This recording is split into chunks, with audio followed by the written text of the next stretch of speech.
A tale from Pearl Abyss, Black Desert, twins from the land of the morning light. Episode 2, a stone that looked like death. The Black Stone. It seduces the living with fierce, demonic energy that seeps through every inch of the corrupted body now host to it. Slowly, but surely. It consumes the flesh.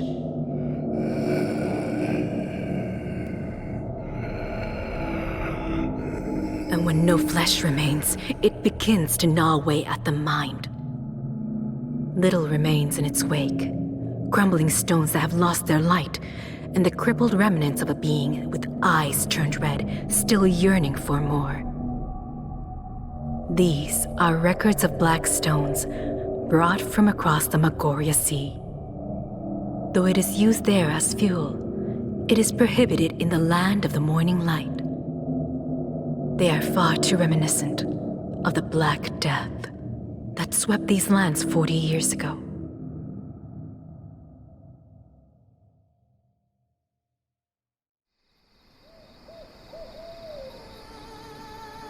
Wadam, master of the Wudo school, heed his majesty's order. One night, Lord Dosunji, a royal secretary charged with delivering the king's orders, came to us alone with a royal edict. This could only mean that the order was to be kept confidential. As the Wudo school's young master and inheritor, I stood alongside Master Wadam and awaited the king's command. Poisoning from black stones is rampant and upsetting the order of our land.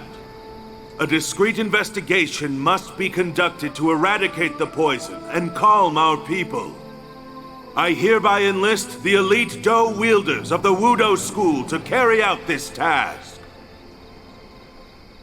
Not long ago, personnel Minister Yi Hanjin's youngest son was seen stumbling about the capital's alleys with protruding, bloodshot eyes, battered by his addiction.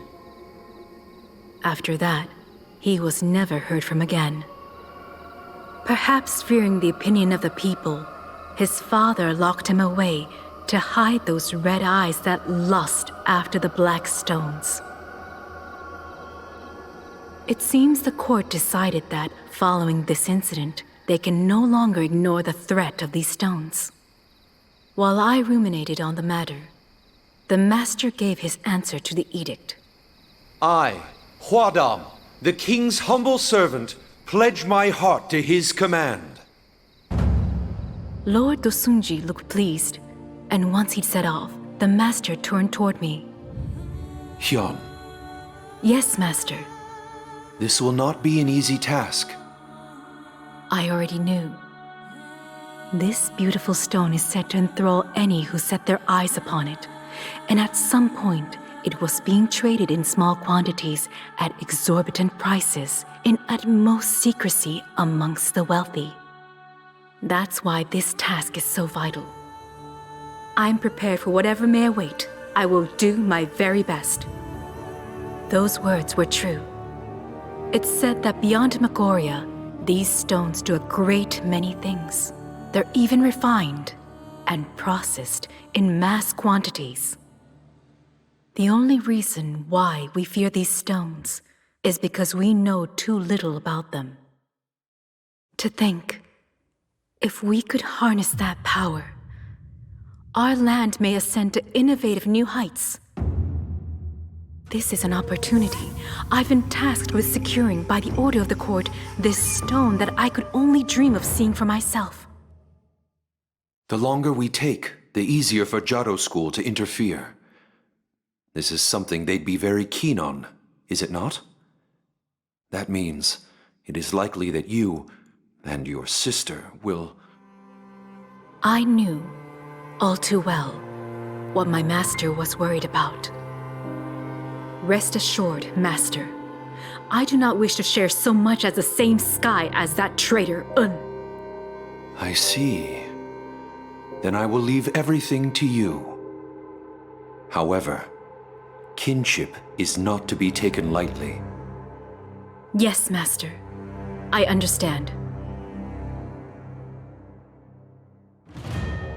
Master entrusted me with full authority, and I mobilized all of our school's resources for the investigation.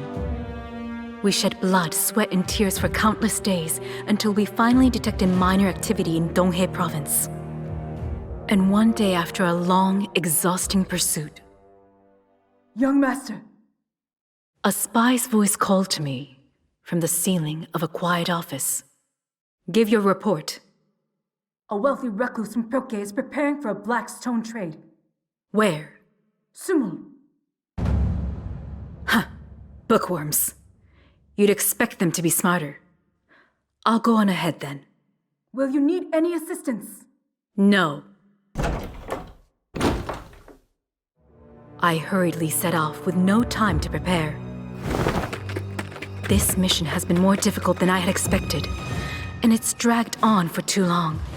We tried our very best to remain undercover, but by now, Jado School will have caught the gist of what's going on. Though these black stones hold so much potential, the danger they hold is just as great. They simply cannot fall into the hands of those reckless, spirit-meddling Jado School cultists. Only we, the virtuous Wudo School, can experiment with these stones. Thus, there is no time to waste. I cannot wait for assistance. The last thing I want to see is Meiko stretch her tail